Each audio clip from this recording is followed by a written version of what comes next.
داداش برات بستنی بابا این چیه گفتم شکلاتی بخر. نداشت خدای شکلاتی نداشت.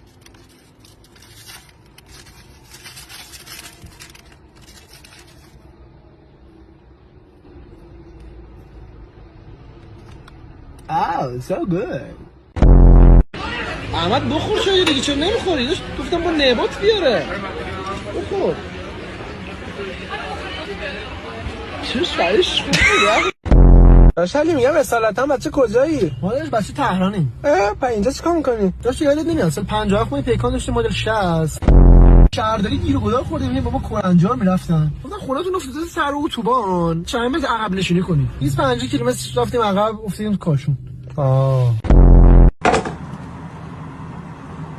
فاخر بشه شاق دست میگیری. برو بگی بخواب.